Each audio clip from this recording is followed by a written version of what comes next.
नमस्कार बच्चों।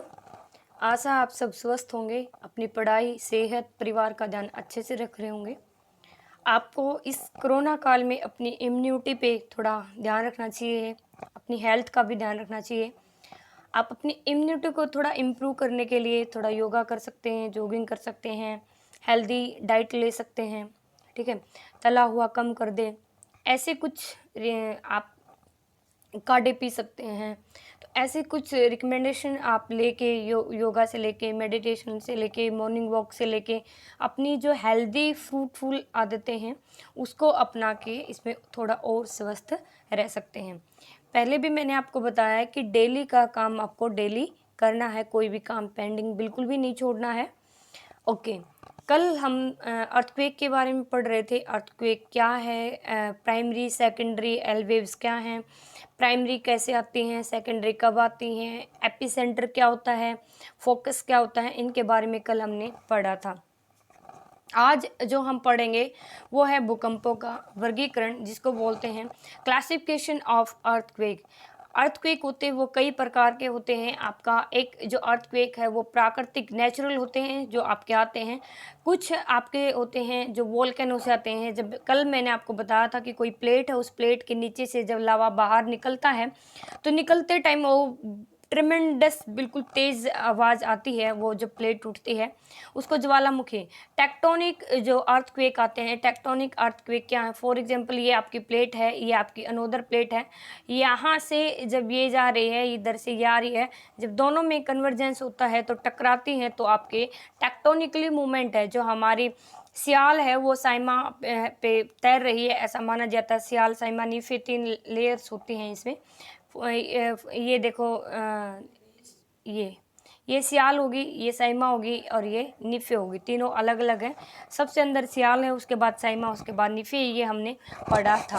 उसके बाद है आपका समस्थैतिक भूकंप है, आइसोस्टेटिक है, जो प्लेट मूवमेंट के ऊपर है, कैसे फ्लोटेशन कर रही है, कहाँ पे रगड़ खा जाए तो वहाँ पे अर्थक्वेक आ जाए।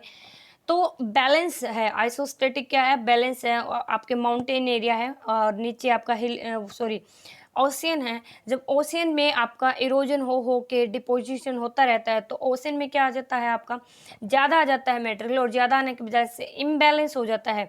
तो अर्थक्वेक जब वोल्केनो की फॉर्म में लावा बाहर निकलता है, माउंटेन की शेप ले लेता है, माउंटेन से अपर्दन होके ओशियन में आ जाता है, तो ये एक पूरा साइक्लिक चेन है जो बनी रहती है, जिसमें आपके जिसमें ये आइसोस्टेटिक बैलेंस आपका होता है। उसके बाद वितलीय भूकंप या प्लूटोनिक अर्थक्वेक, जो कि ये बिल्कुल अंदर से आते हैं भूकंप के। कृत्रिम भूकंप, आर्टिफिशियल भूकंप, फॉर एग्जांपल आपके ये माइंस हैं, खान हैं, खानों को क्या किया जाता है, वहाँ पे माइनिंग करने के लिए ब्लास्टिंग की जाती है, ठीक है। जब ब्लास्ट करते हैं तो एकदम से वहाँ पे क्या आ सकता है, भूकंप आ सकता है। या फिर आपकी कंस्ट्रक्शन चल रही है, हिली एरिया में जब कंस्ट्रक्शन चलता है तो हिली एरिया में रोड बनाते हैं, तो रोड बनाने के लिए वहाँ पे आपको पहाड़ों की कटिंग करनी पड़ती है, ड्रिलिंग मशीन चलानी पड़ती है। उनको जब काटते हैं तो भी वहाँ पे आपके भूकंप आ सकते हैं। जो कृत्रिम भूकंप होते हैं, आर्टिफिशियल अर्थक्वेक होते हैं, वो मानव की वजह से आते हैं। उसके बाद है उथले या साधारण भूकंप। उथले या साधारण भूकंप वो आते हैं जो ज़्यादा डीप से नहीं होते। मध्यवर्ती भूकंप वो होते हैं जो मीडियम में आते हैं, और गहरे भूकंप होते हैं जो बहुत ज़्यादा गहराई से आते हैं। ओके, उसके बाद है गहरे भूकंप। ये हो गए स्थिति के आधार पे। स्थिति के आधार पे देख लेते हैं। स्थलीय भूकंप आपके, एक तो हो गया आपके स्थलीय भूकंप, एक हो गया समुद्री भूकंप। लैंड अर्थक्वेक हो गए, एक मैरीन अर्थक्वेक हो गए। जो धरातल पे आते हैं, आपके प्लेट एरिया जो दो तरह की होती हैं, एक ओशियनिक प्लेट होती है, कॉन्टिनेंट प्लेट होते हैं। जो कॉन्टिनेंट प्लेट होते हैं, महाद्वीपीय प्लेट होती है, महासागरीय, और महाद्वीपीय प्लेटों पे जब कोई भूकंप आता है तो उसको बोला जाता है लैंड अर्थक्वेक। और जो आपकी ओशियन प्लेट पे कोई भूकंप आता है तो उसको बोला जाता है मैरीन अर्थक्वेक, समुद्री भूकंप। उत्पत्ति के कारणों के आधार पे हम भूकंप को बांटते हैं। सबसे पहले है हम देखते हैं भूकंपीय प्राकृतिक भूकंप। प्राकृतिक भूकंप क्या होते हैं? प्राकृतिक नेचुरली होते हैं भूकंप। ये अंतर्जात प्रक्रियाओं द्वारा होते हैं। पृथ्वी के अंदर गहराई में एक बहुत ज़्यादा हाई टेम्परेचर है, रेडियो एक्टिव पदार्थ हैं। हाई टेम्परेचर रेडियो एक्टिव के कारण जो अंदर जाते हैं तो बहुत ज़्यादा टेम्परेचर की वजह से वो मेल्टेड फॉर्म में हो जाते हैं। जब वो पृथ्वी के अंदर मेल्टेड फॉर्म में होता है तो उसको क्या कहा जाता है? उसको कहा जाता है लावा, ठीक है, मैग्मा। और जब वो बाहर आ जाता है तो उसको क्या कहा जाता है? उसको कहा जाता है लावा। ओके, उसके बाद है आपका नेक्स्ट है ज्वालामुखी भूकंप। ज्वालामुखी भूकंप क्या है? जब अर्थक्वेक की वजह से भूकंप आते हैं तो उसको ज्वालामुखी भूकंप कहा जाता है। बहुत ज़्यादा गहराई से उमड़ता हुआ जब मैग्मा, मैग्मा क्या होता है अभी अभी बताया, गहराई से उमड़ता हुआ जब बाहर आता है तो मैग्मा विस्फोट के साथ तोड़कर बैंकर ट्रेमेंडस आवाज के साथ वो बाहर निकलता है। इसका एग्जाम्पल 1833 ईस्वी में इंडोनेशिया के क्राकाटोआ में आया था। जब आपके जो ज्वालामुखी हैं, जो भूकंप हैं, एक ये हो गया, ये आपकी हो गया, ये दो हैं, और इसमें से ये हो गया आपका ओशियन और ये हो गया लैंड, कॉन्टिनेंट। जब कॉन्टिनेंट पे आया तो वो अर्थक्वेक था, लेकिन ओशियन में हर जगह आपका क्या है? पानी पानी है, हर जगह पानी पानी है, और इस पानी में जब कोई भूकंप आता है तो उसको क्या कहा जाता है? सुनामी कहा जाता है। क्या कहा जाता है? सुनामी कहा जाता है। पानी की जो लहरें हैं, यहाँ पे आपकी जो पानी है उसकी गहराई बहुत ज़्यादा होती है, ठीक है, यहाँ पे जो पानी है उसकी गहराई बहुत ज़्यादा होती है, और जब यहाँ कोई अर्थक्वेक आएगा, यहाँ अर्थक्वेक आएगा, वो ज़्यादा नुकसान नहीं करता, लेकिन जैसे वो इस तटीय क्षेत्र में पहुँचता है, ठीक है, इस जोन में पहुँचेगा, इस वाली जोन में जब पहुँचेगा कोई लहरें उठती हुई, वहाँ पे पानी क्या है? कम है, पानी की गहराई कम है, और जब पानी की गहराई कम होती है तटीय क्षेत्रों में, उसका फोर्स वही होता है, तो ज़्यादा फोर्स की वजह से और कम पानी की वजह से वहाँ पे बहुत विनाशात्मक होता है, वो बहुत ज़्यादा नुकसान वहाँ पे पहुँचाता है। ओके, ज्वालामुखी के बाद एक मिनट, नेक्स्ट विवर्तनिक भूकंप, टेक्टोनिक भी इसको कहा जाता है। विवर्तनिक जो भूकंप होते हैं वो अक्षैतिज ऊपर या नीचे या दाएं या बाएं जाने से होते हैं। भ्रंश आ जाए, दरारें आ जाए, गांठें आ जाए, ब्लॉक हो जाए। जब हमने अर्थ मूवमेंट था उसमें हमने देखा था कि जो मूवमेंट होती है अप एंड डाउन होती है, आपके फोल्डेड जो फोर्स होते हैं वो अलग से होते हैं, भ्रंश बनाने वाले अलग से होते हैं, गांठियाँ बनाने वाले अलग से होते हैं, ऊर्ध्वाधर होते हैं, अक्षैतिज होते हैं, संपीड़न बल होता है, कंप्रेशन बल होता है, उन बलों के बारे में हमने पढ़ा था। वो बल जब मूवमेंट करते हैं तो उसकी वजह से जो भूकंप आते हैं, इसका एग्जाम्पल आपका 1923 में भूकंप आया था जो जापान की सगामी थी, उसको स्ट्रक्चरल भूकंप भी कहा जाता है, पृथ्वी के स्ट्रक्चर की वजह से। अब इसमें क्या अंडुलेटिंग बन रहा है, ऐसे आ रहा है, कंप्रेशन बन रहा है, डाइवर्जेंस बन रहा है। तो डाइवर्जेंस था तो उसमें क्या था? डाइवर्जेंस में आपकी दो प्लेटें दूर जा रही है, कन्वर्जेंस में पास आ रही है। जब दूर जा रही है तो टेंशन फोर्स कर रहा है, और जब पास आ रही है तो कंप्रेशन फोर्स आपका काम करता है। उसके बाद है वितलीय भूकंप, समस्थितिक भूकंप, आइसोस्टेटिक बोलते हैं।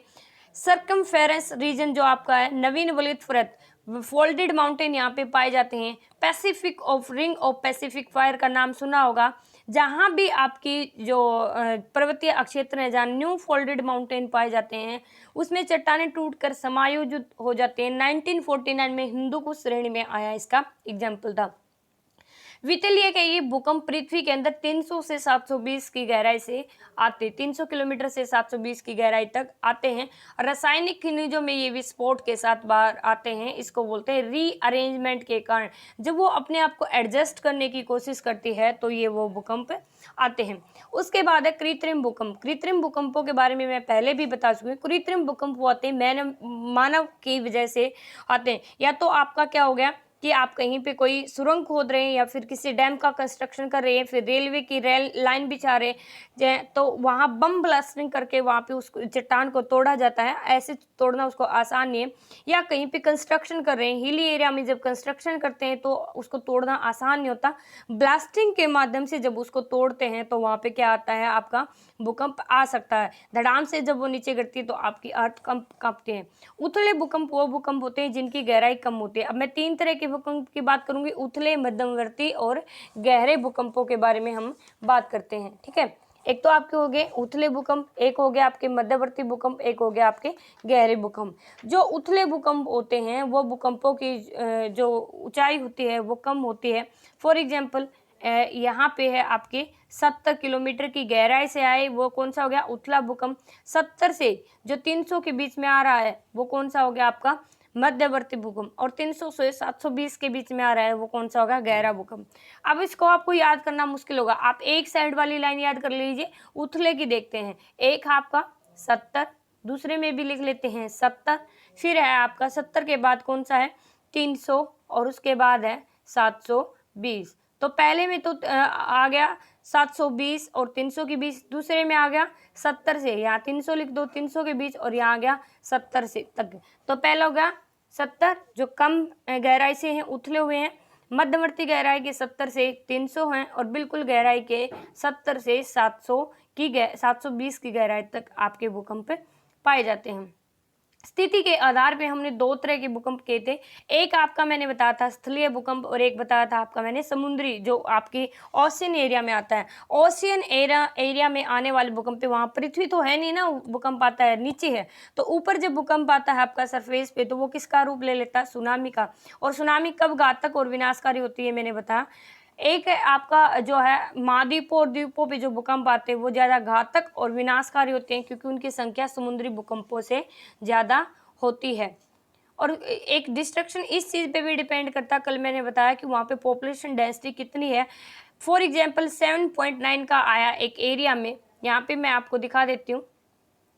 7.9 का आया इस एरिया में, यहाँ पे आया सिर्फ 5 रिएक्टर स्केल का।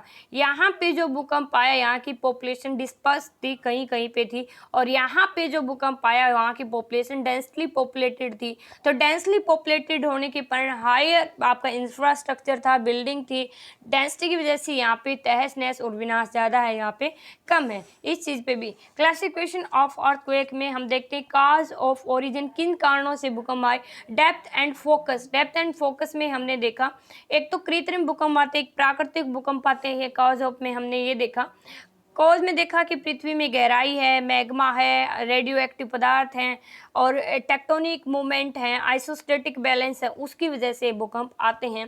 डेप्थ में हमने देखा कि 3 तरह की गहराई मैंने बताई थी, मध्यवर्ती, उथला और बिल्कुल गहरा। मध्यवर्ती कितना था याद कीजिए, 70 था। मध्यम का कितना साथ था, 70 से 300 था। और डेप्थ वाले का 300 से 720 था। कितना था? 720 था। ओके, उसके बाद है नेक्स्ट रोसीफेरल स्केल है 73 में इसको रोसीफेरल नामक साइंटिस्ट थे जिन्होंने इसको इजाद किया था, उन्हीं के नाम पे इनका नाम लिखा गया है। अब माइक्रो सेस्मिक टेम्पर हो गया, एक्सट्रीमली हो गया, फेबल हो गया, स्लाइट हो गया, moderate, strong, very strong, damaging, devastating और एक्सट्रीमली हाई इंटेंसिटी वाला हो गया। ये जितने भी हैं इस स्केल के अकॉर्डिंग कितना उसने विनाश किया है उसके आधार पे इनको दिया गया है। ओके, उसके बाद ये आपकी बुक से ही है। अब है आपकी मध्य अटलांटिक पेटी। मिड अटलांटिक जो आपकी आपको अगर मैप याद है वर्ल्ड का मैप, तो वर्ल्ड के मैप पे यहाँ है आपका नॉर्थ अमेरिका, यहाँ है साउथ अमेरिका, यहाँ है आपका यूरोप और यहाँ है आपका अफ्रीका। तो जो आपका ओशियन है वो एस टाइप का ओशियन है और एस टाइप के ओशियन में मिड अटलांटिक रीज है। यहाँ पे आपका अटलांटिक ओशियन है, दूसरा बड़ा महासागर है, और उस दूसरे बड़े महासागर से जब आप वर्ल्ड मैप में देखोगे तो आपको बीचों बीच एक रिज दिखाई देती है। रिज क्या होती है? जो आपके समुंदर में क्या होते हैं, पर्वत होते हैं, उनको रिज ऊंचे खड़े हुए आपको दिखाई देते हैं। तो यहाँ पे मिड अटलांटिक रिज है, उस रिज के पास क्या है? कंटिन्यू क्या है? भूकंप होने के प्रमुख कारण महासागर नितल का डाइवर्जेंस है, वहां से फैल रहा, दोनों साइड जा रहा है। इसको महाद्रार घाटी लाल सागर में भी इसका एग्जाम्पल है, जहाँ पे डाइवर्जेंस की मध्य महाद्वीपीय पेटी से गुजरने वाली है, जो एक बार इसको थोड़ा बड़ा है, मध्य महासागरीय पेटी से गुजरने वाली पश्चिम के पोपवर्ड, पुर्तगाल, भूमध्य सागर, आल्प्स पर्वत इसके एग्जाम्पल है। म्यांमार के साथ जाते हुए महासागरीय पेटी जा मिलते हैं। यहाँ पे आइसोस्टेटिक के कारण, टेक्टोनिक मूवमेंट के कारण जो अपने आप को बैलेंस और एडजस्ट करने की कोशिश करती है। अंतर प्लेट भूकंपनीयता, इंटरप्लेट सिस्मिक क्या होता है कि ये आपकी कोई प्लेट है और इस प्लेट में यहाँ पे जब भूकंप आता है तो आपका इंटरप्लेट सिस्मिक बोलते हैं। सीमाओं पर केंद्रित, आपका ये सीमा होगी, ये सीमा होगी, ये सीमा होगी, तो सीमाओं पे जो केंद्रित है वो होता है। इसका संयुक्त राज्य अमेरिका, भारत ऐसे उल्लेखनीय एग्जाम्पल है। संयुक्त राज्य अमेरिका, यहाँ पे आपका संयुक्त राज्य अमेरिका है और इस अमेरिका में यहाँ पे रॉकीज और एंडीज है, यहाँ पे ओशियन प्लेट है, तो इनकी जब दोनों की कन्वर्जेंस मूवमेंट होती है तो यहाँ पे आपका अर्थक्वेक आता है। Seismic zone of India, seismic zone of India में आपको पता है इंडिया में ज़्यादातर जो भूकंप है वो आपके नॉर्थ एरिया में ज़्यादा आते हैं, हाई रिस्क जोन वहाँ पे है, और सबसे कम रिस्क जोन है जो पेनिसुलर प्लेटू है वहाँ है। पहले पेनिसुलर प्लेटू का ऐसा माना जाता था कि वहाँ पे भूकंप आएंगे ही नहीं, लेकिन ये जो भ्रम है वो आपका टूटता कभी ना कभी। जो कोयना का जो भूकंप था आया 1967 में, 1972 लातूर में भूकंप इन भ्रम को उसने तोड़ दिया। ठीक है, 2 भूकंप वहाँ पे आए। जो कोयना का भूकंप आया था वो भूकंप मैंने कल भी बताया था, वो क्या था, वहाँ पे पानी जब ज़्यादा था, बांध में पानी ज़्यादा हो गया था, जिसकी वजह से आपका आइसोस्टेटिक बैलेंस है, इम्बैलेंस हो गया था और वहाँ पे आपका भूकंप आया था। इंडिया की जो प्लेट है मैंने बताया नॉर्थ में क्या है, आज भी हमारी नॉर्थ इंडिया की जो है, ये मान लिया इंडिया का मैप है, मैं आपको एक बार, ये मान लिया इंडिया का मैप है, इस इंडिया में कम यहाँ है, फिर दूसरे तीसरे नंबर पे यहाँ है, सबसे ज़्यादा यहाँ है जो आपके हिली एरिया है, उत्तरांचल हो गया, हिमाचल हो गया, दिल्ली से ऊपर हो गया आपका एरिया, फिर जम्मू कश्मीर हो गया। आज भी न्यू फोल्डेड माउंटेन है यहाँ पे, ग्रेटर मिडल लोअर हिमालय जहाँ पे हैं, और न्यू फोल्डेड माउंटेन हमारा हिमालय आज भी ऊपर उठ रहा है, जिसकी टेक्टोनिक मूवमेंट की वजह से वहाँ पे अर्थक्वेक आते हैं। तो भारत के हम एक मैप देख लेते हैं, ये कब कब आए ये हैं, आप अपनी बुक में देख लेना कितनी रिएक्टर स्केल का है। गुजरात के भुज में आया था, टर्की में आया था, अफगानिस्तान अल्जीरिया में 6 का, दस्त ए ब्याज ईरान में आया था, नाजनान चीन में आता। तो ये आप जो टेबल है अपनी बुक से देख सकते हैं। उसके बाद है क्लासिफिकेशन ऑफ अर्थक्वेक, जो बेस्ट ऑफ मैग्नीट्यूड की ग्रेट जो अर्थक्वेक है, जो सबसे बड़ा 8.0 से जो ऊपर आए, फिर 7 से 8 के बीच में, मेजर मॉडरेट हो गया 5, और उसके बाद सबसे जो अल्ट्रा माइक्रो था, बिल्कुल छोटा सा झटके, आपको पहचान भी नहीं पाते, पता भी नहीं लगता, सिर्फ आपके जो इंस्ट्रूमेंट हैं अर्थक्वेक मेजरमेंट के उन्हीं पे आपका पता लगता है। इसके बाद जो भविष्यवाणी की जाती है, पहले तो क्या थे भाई, आपके माना जाता था कि, एक मिनट, हाँ जी, ज्योतिष थे जो सर्दियों से भूकंप की सही से व्यवस्था करने में प्रयासरत है, किंतु सफलता हाथ नहीं लगी, क्योंकि ज्योतिष के काम बस के बात नहीं है भाई, ये इंस्ट्रूमेंटल मामला है, आपको साइंटिफिक चीज़ों पे जाना पड़ेगा।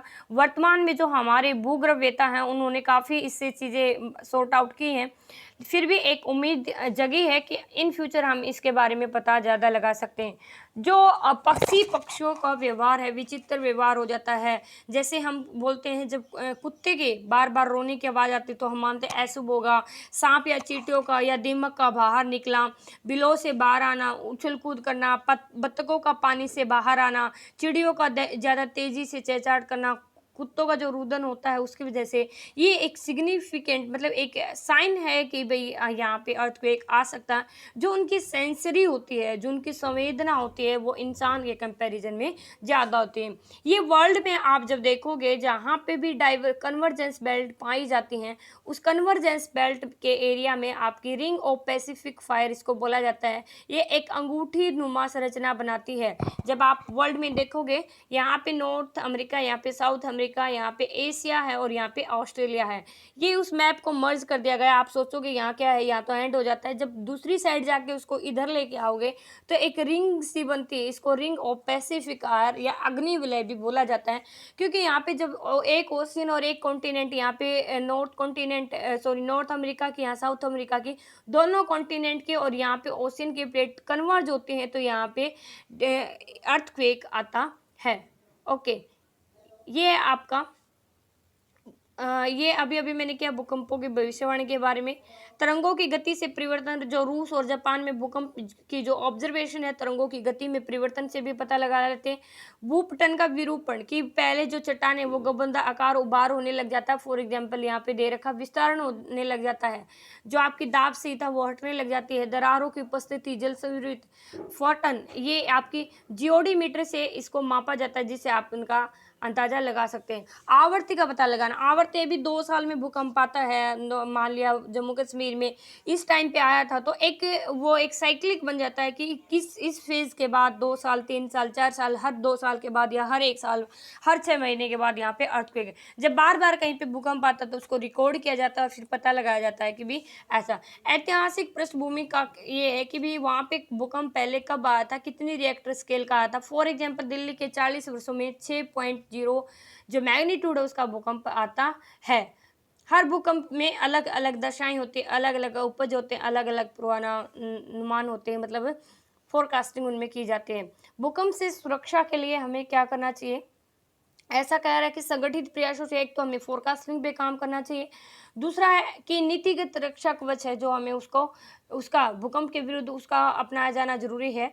भूकंप मापी जो केंद्र है उनको बढ़ाना चाहिए, आपके सौरांश वो लगा देने चाहिए ताकि पूरे एरिया में बात फैल सके। एक आपकी जो ब्रॉडकास्टिंग है, जो आपकी पब्लिक है उस तक पहुँचने की भी आप अखबारों के माध्यम से, न्यूज़पेपर के माध्यम से, रेडियो के माध्यम से या न्यूज़ चैनल के माध्यम से कहाँ तक कितने लोगों तक आप पहुँच पाते हो। या इंडिया की सिस्मिक ज़ोन मैंने आपको बताया था, हाई रिस्क ज़ोन कहाँ पे है, नॉर्थ में है।